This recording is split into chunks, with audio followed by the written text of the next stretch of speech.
Hi, everyone.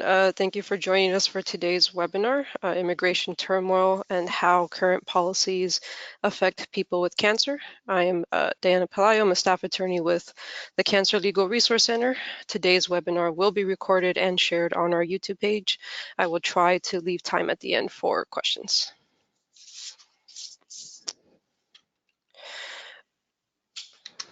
Okay, so a little bit of background on CLRC before we get started. We are a program of the Disability Rights Legal Center based in Los Angeles, California. Our mission is to provide information and resources on cancer-related legal issues to cancer patients, survivors, caregivers, healthcare professionals, employers, and others affected by cancer. We are based on an educational model. We offer confidential services in English and Spanish, and we also have a language line available. All the information we provide is free, but we do not provide legal advice or direct representation. You can fill out an online intake for any questions you may have, or leave us a message for a callback to do an over-the-phone intake. In addition to this webinar, we have other previously recorded webinars available on our website. We also have 2 upcoming webinars scheduled for late summer and fall of this year.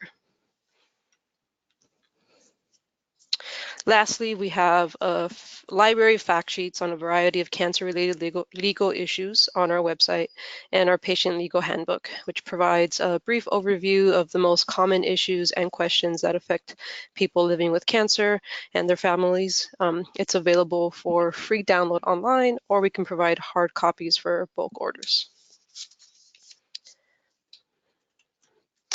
All right, so let's get into our presentation. First, I want to start with the simple question you might have. What does immigration have to do with cancer? I want to break it down to 2 main points.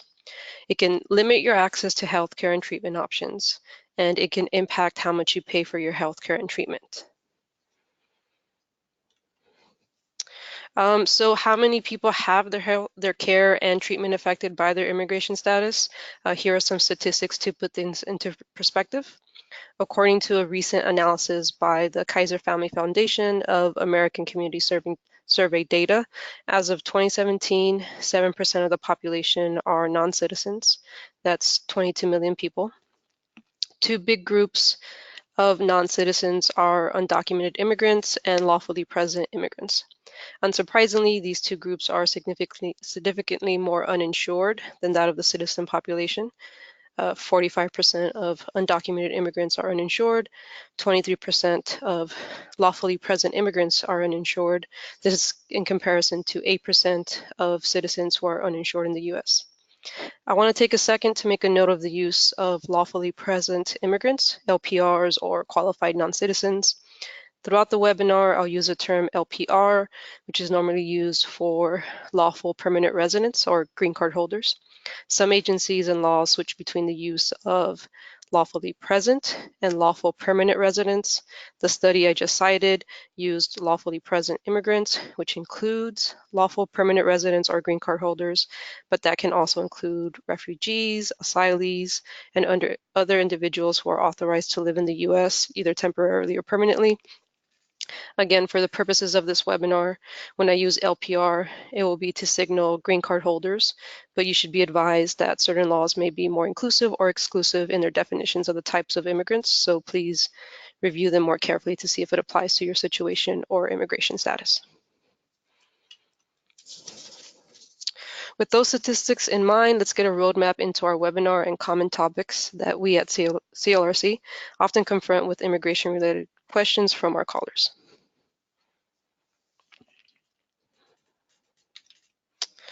I want to start first with some examples of common immigration-related myths that we often hear from our telephone line that touch on some of the legal issues surrounding immigration and cancer. First is cancer treatment as part of emergency care. Like all myths, there is a tendril of truth behind it. With this myth, callers often confuse a law that requires hospitals to treat you in cases of emergencies, regardless of your ability to pay.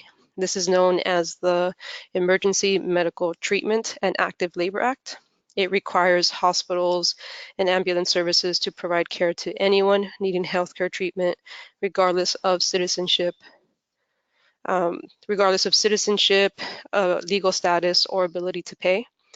If you are in the emergency room and no longer have an emergency, they are permitted to release you. They are, however, required by law to provide you with life-sustaining care and stabilize you before releasing you. Unfortunately, under this law, cancer care is not considered an emergency. Surgery for cancer, chemotherapy, radiation are not services provided in emergency rooms. Again, this law only requires that you are stabilized. It is not meant for ongoing treatment, and that includes cancer treatment. The second myth is about medical asylum. Again, this mixes a few possible avenues for receiving care in the US due to a medical condition. First, I want to clarify what asylum is.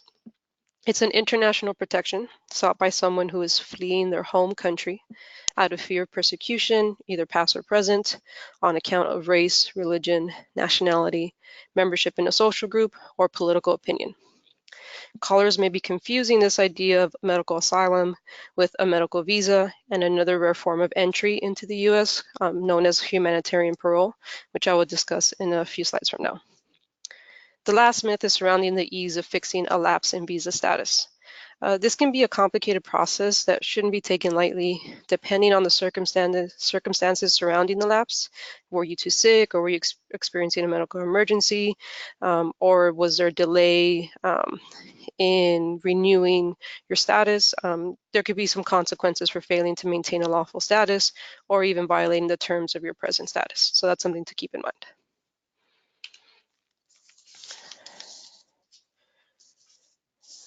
After looking at those myths, we can get a general sense that the questions we get surrounding immigration and cancer tend to boil down to callers wanting to know what options they have if they get sick and are in the US, or if they want to come to the US for treatment.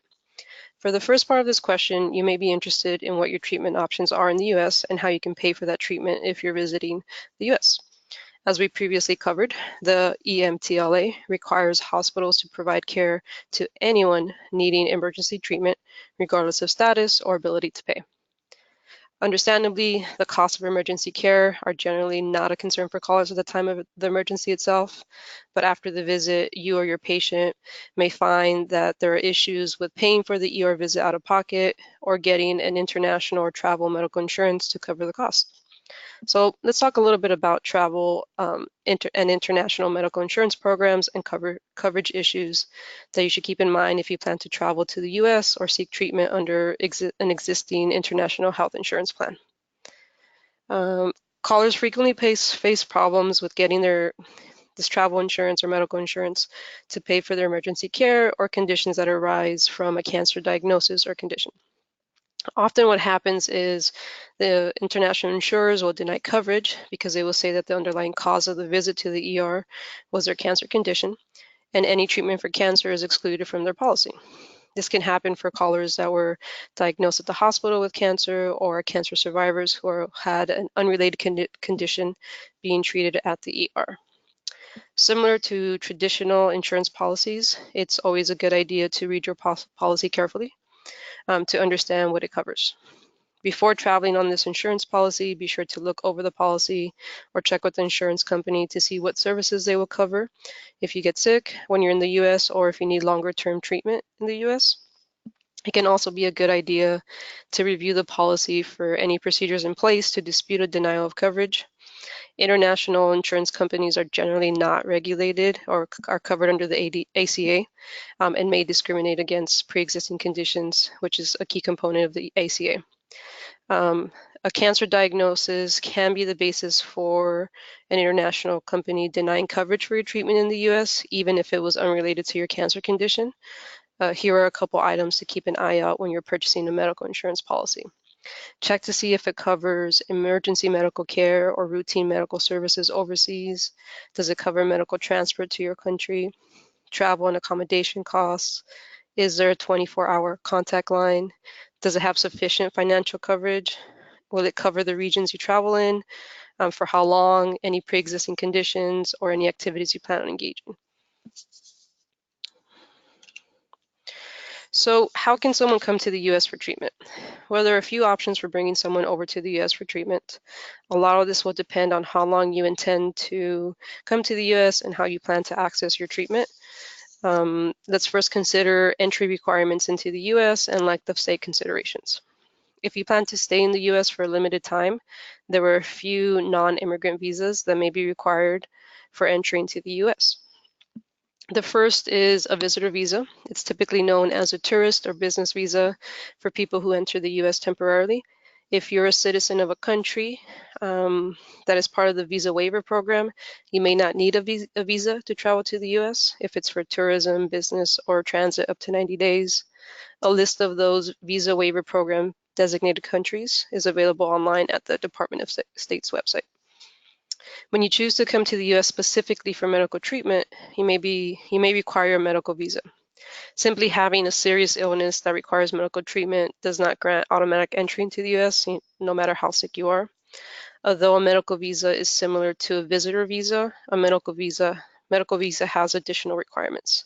And those include a medical diagnosis from a local doctor, explaining the nature of the illness and the reason why you need treatment in the US, a letter from a doctor or medical facility in the US stating that they are willing to treat your specific illness, and detailing the projected length and cost of treatment, including doctor's fees, hospitalization fees, and all medical related expenses, and proof that your transportation, medical, and living expenses in the US will be paid. People typically have the most difficulty showing that they have the ability to pay for their stay and treatment in the US. There may be nonprofit organizations and charities that offer financial assistance, but it is the visa's applicant's responsibility to show that they have the ability to pay for medical treatment and associated costs. Lastly, if you've been unsuccessful in trying to get a visa to enter the US, a final option to consider may be humanitarian parole. Humanitarian parole is a process to allow someone into the US for a temporary time due to a serious emergency. It is granted on a case-by-case basis for urgent humanitarian reasons or significant public benefit. Humanitarian parole cannot be used to get around the normal visa issuing requirement, and it is not meant as a way to bypass the normal processing for refugee status. You may want to consult with an immigration attorney to determine whether you are a good candidate for humanitarian parole.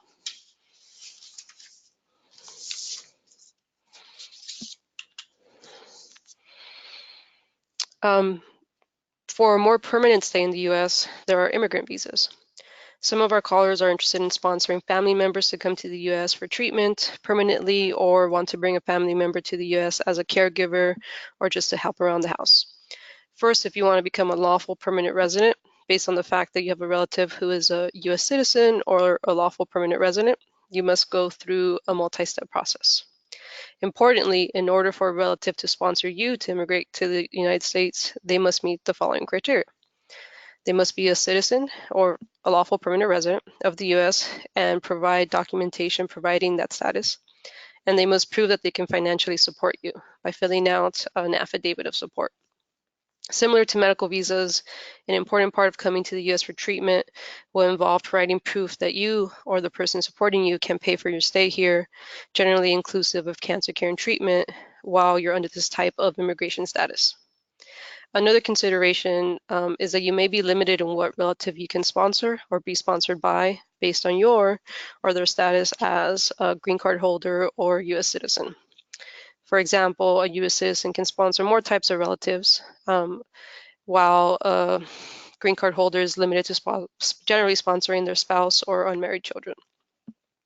Another category of immigrant visas include those for asylees and refugees.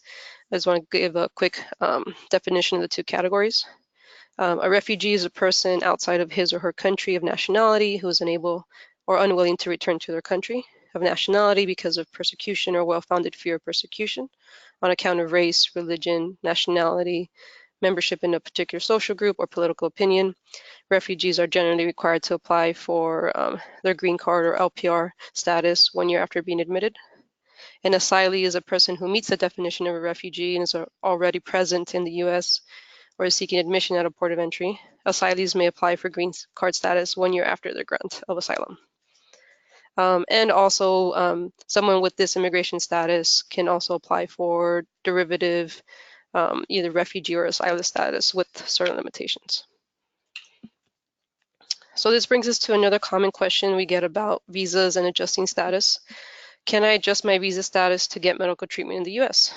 We often get this question from our callers in two ways. For those who have come to the US for limited duration and want to stay in the US for treatment, and those who had LPR status but due to their cancer treatment had their LPR status lapse. Unfortunately, there's no easy answer to this question about adjusting your status. Your ability to do so will depend on the type of visa you first obtained and the type you're seeking to adjust to, among other factors. If you already have a standing visa and wish to adjust your status, it's important to consult with an immigration attorney in your state or destination state as soon as possible, and generally before your authorized stay expires to discuss your options. It is also generally recommended that you apply for adjustment as soon as you determine that you need to change your status. If bringing someone to the US is not an option for you, you may be interested in helping out your family members abroad by sending medications or goods. As was recently in the news, some parts of the world, like Venezuela, are facing economic and political circumstances that make access to basic goods and medicines difficult. This situation is especially troublesome if you have loved ones abroad who are unable to get cancer treatment medicines or prevention medicines, let alone basic medical supplies. So if you're interested in shipping medications or goods abroad, here are a couple things to keep in mind. Generally, individual shipping of prescription medicines is not possible. If you want to ship medicines, consider some restrictions on the US end.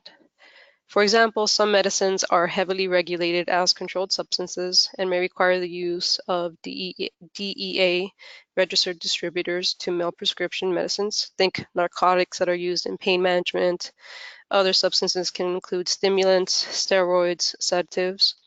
The DEA has a list of medications online that are considered controlled substances for your reference. And even if you're not interested in shipping medications that are controlled substances, you may face literal prescription issues for other prescription drugs, such as chemo medication and antibiotics. Prescription medicines may only be mailed by pharmacists or healthcare providers to patients under their care. This poses problems for a patient in a foreign country seeking a U.S. doctor's prescription. However, there are some pharmacies that may accept international prescriptions.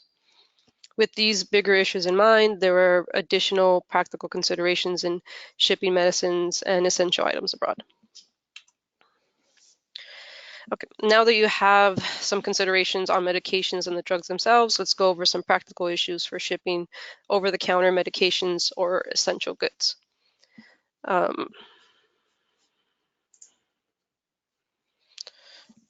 First, there are standard shipping and export laws that you may need to comply with. This can include basic packaging requirements for the items you're sending, the physical package box, weight limits, but it's always a good idea to look at the destination country's customs and rules and regulations for anything unusual. If you're looking to avoid the hassle of these details, there are specialized shipping companies who deal specifically with shipping goods only to certain countries or neighboring areas. For example, there are several companies out of Florida who ship specifically to the Caribbean or South American countries. They are usually experienced with complying with US laws and specific destination and product rules. If the costs of these specialized companies feel prohibitive, conventional shipping companies such as DHL, the Postal Service International Service, FedEx, they may be options. We also have a handout on this subject that includes a list of resources of companies that specialize in shipping relevant goods to certain countries. Lastly, somewhat related, if you plan to travel abroad with your own medication or over-the-counter medicines, please also be mindful of import and export laws.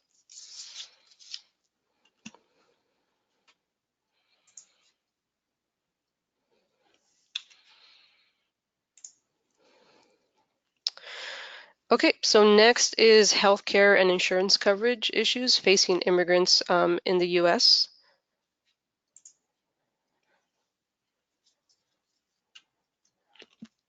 On this slide, I have two main ways of thinking about health insurance options for immigrants of differing immigration statuses. First, we'll discuss some of the issues immigrants face with general health insurance options, such as employer-sponsored coverage, private insurance plans through the state marketplace, and government-run healthcare programs like Medicaid and Medicare. Then we'll explore options for immigrants who cannot get healthcare coverage from these general options.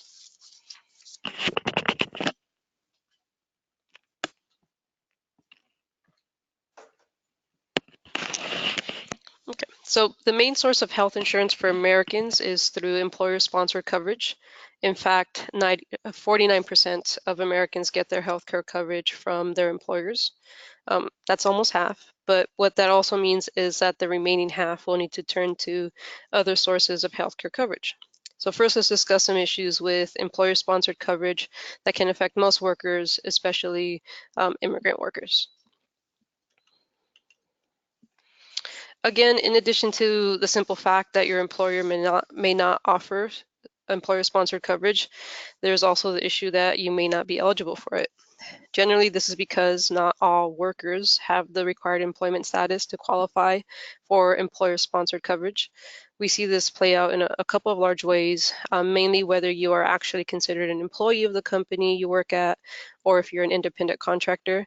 A recent example of this from the news is the current rideshare drivers debate. So say you are an employee, what else may affect your eligibility for employer-sponsored coverage? Well, there's a few things. You may not work enough hours to qualify for benefits at any one job. This can happen to a lot of people who work multiple part-time jobs. Your length of employment can also affect your ability. For example, your benefits may not start until 30 or 90 days with the company.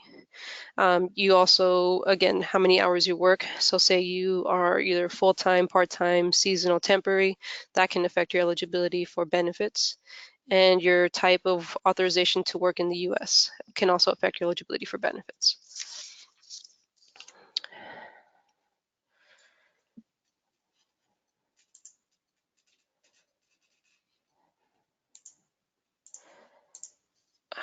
Okay. For those of you who are not offered or no longer qualify for health insurance through your employer, or unable to afford, say, COBRA premiums, health insurance marketplaces, also known as exchanges, offer an alternative and potentially less expensive way to buy health insurance. There are a couple of roadblocks that many immigrants with cancer may face when considering private health insurance as their healthcare coverage option. First, let's start with a little background and housekeeping about the health insurance marketplace.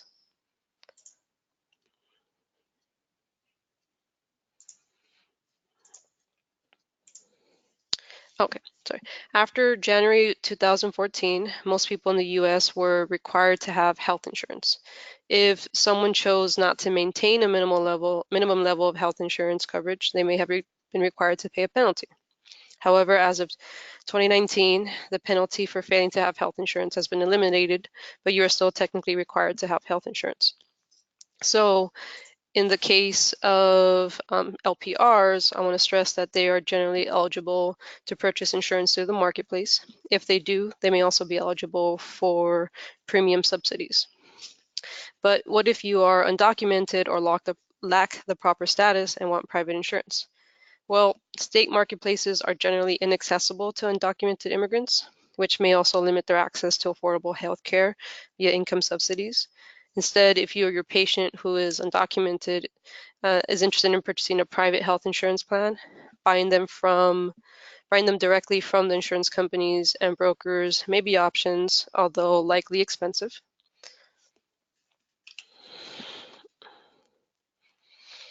Okay, so the next source of healthcare coverage for immigrants may be through federal or state-funded public programs. Before we get into specific programs, let's take a moment to understand how immigration status can affect eligibility for federal benefits and state-funded benefits. In the case of federal benefits, there are two groups I want to flag. Undocumented immigrants are generally ineligible for most federal benefits, like SNAP or SSI, TANF. There are exceptions for emergency-related services like emergency Medicaid or the emergency treatment, as I mentioned earlier. If you are a green card holder, you must generally wait 5 years after residing as a legal resident to be eligible for certain means-tested federal benefits. And there are some exceptions under federal benefit programs where the 5-year requirement can be bypassed. Um, Next are, oh, sorry. There are also the certain additional categories of immigrants, specifically refugees or asylum seekers who will have the same eligibility requirements for federal benefits as LPRs. So next are state-funded benefit programs. Here's where we'll see that some states have made their public programs open to undocumented immigrants or anyone regardless of immigration status by using state funds to cover this group of immigrants. This segues into our next topic for health coverage for immigrants. It's Medicaid and Medicare. Okay, so Medicaid is a state-run federal healthcare program which provides healthcare coverage for certain people who have low incomes, have limited resources, and meet other other eligibility requirements determined by the state. Medicaid expansion made Medicaid programs more accessible to uninsured Americans. As of 2019, 37 states, including DC, have Medicaid expansion. In addition to expanding Medicaid, other states have used state funds to cover some income-eligible groups of immigrants, regardless of their immigration status. First, all income-eligible children in these states are eligible for Medicaid regardless of status. That's California, Illinois, Massachusetts, New York, Oregon, Washington, and DC. Here are some examples of states that offer other limited healthcare coverage services to those otherwise not eligible due to immigration status. That includes DC, Hawaii, Massachusetts, New Mexico, New York, and Pennsylvania.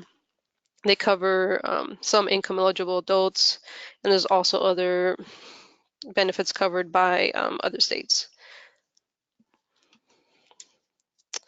As I mentioned earlier, undocumented immigrants are generally ineligible for federal benefits, but there are exceptions for emergency-related care and some prenatal care. So if you don't qualify for your state's expanded programs, you have a patient who is undocumented, there may be limited or restricted services available under Medicaid, but they will still need to meet all the Medicaid eligibility criteria like income and state residency. I also want to take a moment to talk about a California-specific program that provides Medicaid in California to cover needed cancer treatment to eligible individuals with breast and or cervical cancer and who are in need of treatment. If you're not eligible for full scope Medi-Cal coverage under the federal program, the Breast and Cervical Cancer Treatment Program, BCCTP, you may be eligible for state-funded BCCTP limited or restricted scope Medi-Cal coverage. For more information on the enrollment process, you may want to contact your local office for the California Department of Healthcare Services. Lastly, other efforts are being made in some states to have Medicaid for all income eligible people. So that's something definitely to keep an eye out. All right, next is Medicare. Medicare is a federal government's health insurance program that provides benefits for people age 65 and older, people with long-lasting or permanent disabilities. If you are not a U.S. citizen, but you are an LPR, you may still be able to get Medicare depending on your circumstances. The first is a traditional route to qualifying for Medicare. That's with sufficient work history and paying into Medicare. And the other way is also by way of SSA benefits eligibility. So kind of like Social Security, disability insurance, retirement, and meeting the work history requirement. In this situation, like most Medicare recipients, you can receive Part A premium free. However, you may have patients who are LPRs, 65 years and older, but who are recent immigrants. So they haven't worked enough quarters and are not eligible for SSA benefits. In this case, they may face additional requirements to enroll. Um, First, they will typically be subject to the 5-year waiting period. And secondly, they may have to pay the Part 8 premium. Importantly, I want to note that many undocumented immigrants may also pay into Medicare, but are generally unable to access those benefits due to their status. So what options do undocumented immigrants have to get health care or treatment for the cancer condition? In some states, there are county-based medical assistance programs for people who cannot otherwise obtain health care. Ask your local county health department if there are any such programs in your area. If you weren't told about this county program prior to receiving health services, you might want to ask the hospital or the clinic why you weren't screened for these programs. An example of these programs are Healthy San Francisco and NYC Care, which I believe is planned to roll out in the summer of 2019. These county and city-based healthcare programs vary in terms of services covered, income eligibility standards, and program cap enrollments. Some states may also offer county-based indigent health programs, but they may also place immigration restrictions or limit it to LPRs. Another thing to note about indigent care programs, if you do qualify, is that they generally offer very limited services and may not cover the full scope of cancer treatment. Second, there may be community outreach and prevention services programs. Again, this is going to vary by region. Some states have implemented community health outreach programs specifically for underserved, low-income immigrants. Again, that's preventative care services, but they may be limited in scope.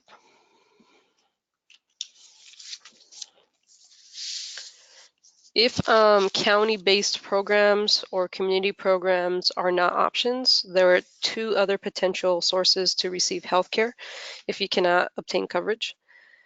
First is through a program called Hill-Burton. It's where certain healthcare facilities are obligated to provide free or reduced cost of care.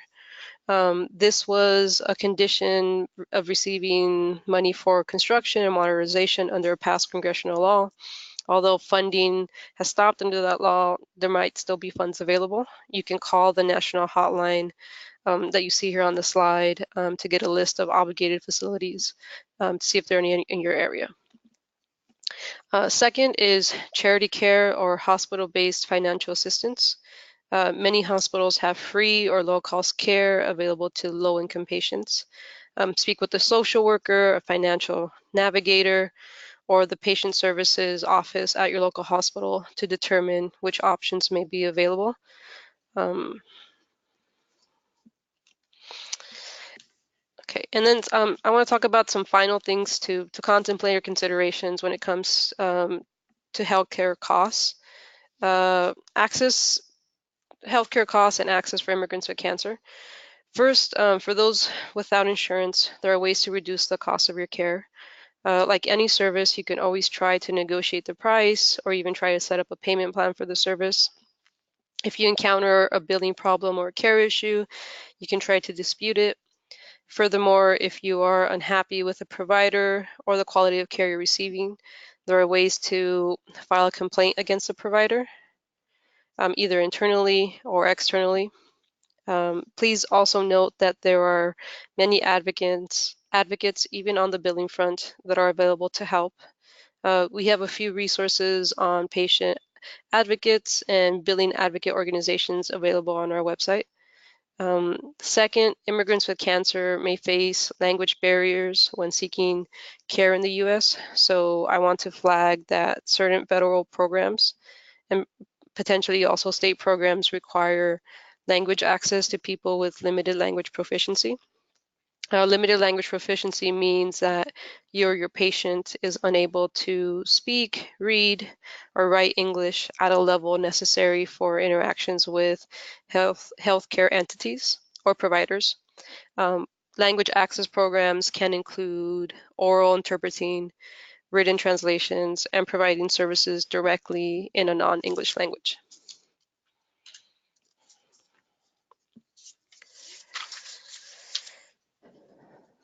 Okay, so earlier in this presentation, we talked generally about how immigration status can affect your eligibility for public programs. I specifically talked about how that affects public healthcare programs. However, you or your patient may look for income replacement programs or financial assistance programs to help them through their cancer treatment. Again, eligibility for traditional income replacement programs may be affected by your patient's immigration status. As a reminder, most undocumented immigrants are ineligible for non-emergency related federal benefits, and LPRs generally can be eligible for federal benefits after they've resided in the US as a legal resident for 5 years. So now let's take a look at income replacement programs and how they affect non-citizens. Okay, so the first program I want to mention is Social Security Disability Insurance, or SSDI. For SSDI, you must have worked and paid into Social Security taxes on your income and have years of Social Security taxes accumulated in your account. The number of work credits you need depends on your age at the time that you become disabled or you try to collect the benefits. So similar to when I was talking about Medicare, green card holders or LPRs can qualify for SSDI the same way citizens can. But if you or your patient is an older green card holder and a recent immigrant, you may face eligibility roadblocks because they may not have worked or paid into Social Security for the required time.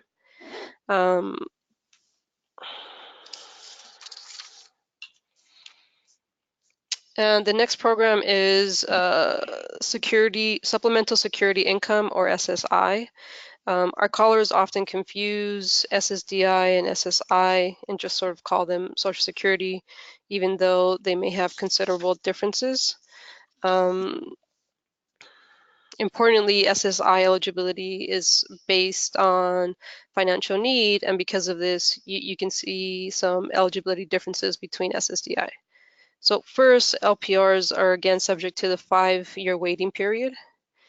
However, there's an additional requirement. Unlike SSI for citizens, there is a work credit and history requirement for LPRs. As you see on the slide, there's about a 40 work credit requirement to qualify. Second, acceptance of SSI benefits may impact a naturalization application under the public charge determination. But what is a public charge, and why does it matter?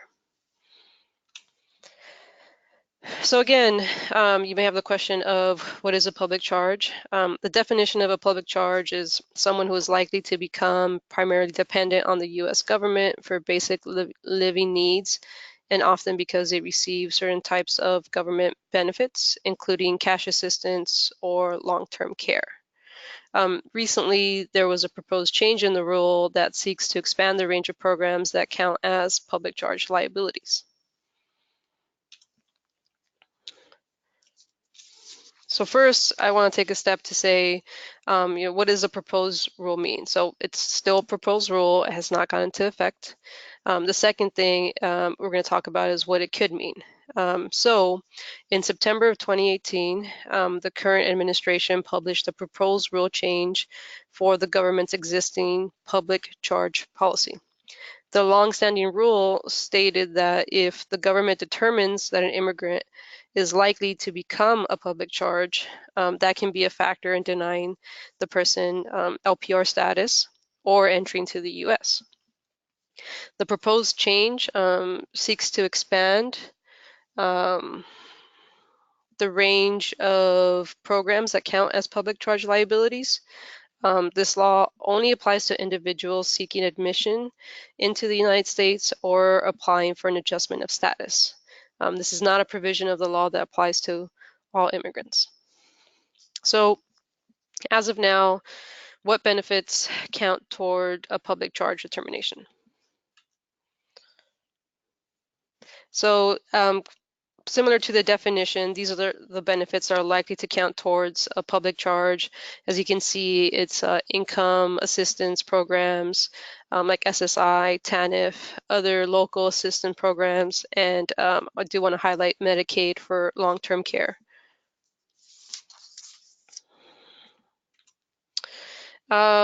So what does the proposed rule change and what programs are included in the proposed rule?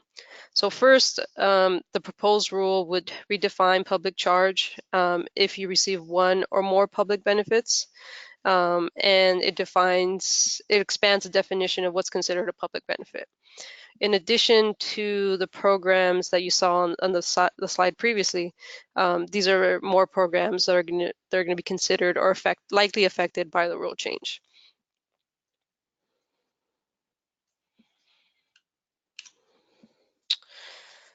Okay, so then how does the proposed rule change affect immigrants with cancer? At this stage, the rule is already having an effect. Public benefit programs can be a source of health care and assistance for our callers and those affected by cancer. With fear and confusion over what the rule means, callers who would likely not be affected by the proposed change in the rule may or have started to forego participating in programs that can help them manage their cancer conditions out of fear of jeopardizing their immigration status and any other prospects.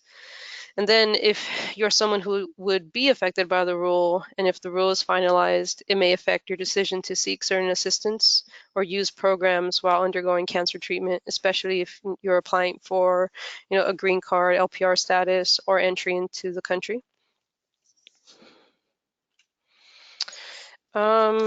Okay. I know we talked a lot about current immigration turmoil, but I want to mention two last subject areas that tend to affect immigrants with cancer. First, I want to remind you all that we have longstanding federal and state protections against discrimination based on national origin in the areas of housing, employment, education, and health. These policies are here to ensure you're able to access services, often closely tied or related to your cancer care without fear of discrimination based on your immigration background. Second, you or your patient's family may come from mixed status households and may have concerns about how to plan for care of minor children. Um, should you be separated, should there be any separation issues?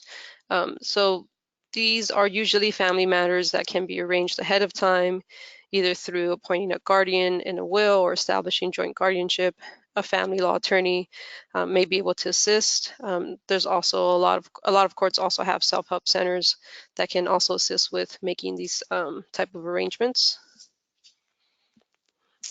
Okay. So let's take one last look at what we talked about during today's presentation. We talked about wanting to travel to the US for medical treatment or to bring caregivers. We also talked about shipping medication abroad. We touched on health insurance coverage issues and healthcare options for undocumented immigrants or immigrants of varying immigration statuses. We talked about some public benefits eligibilities issues and addressed some public charge concerns. And lastly, we just touched on some anti-discrimination protections and family matter considerations. Okay, just want to highlight some immigration resources that may be helpful.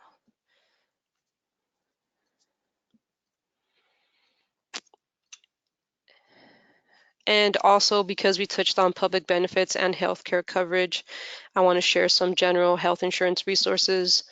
At CLRC, a big portion of our calls are related to insurance, so we have several relevant handouts on our website. And that was the presentation. I saw that we have some questions throughout the presentation, so I'll take a moment to see if I can address those.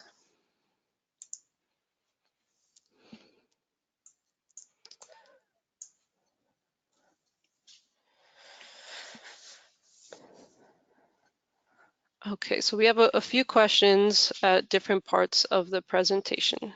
Just give me one second.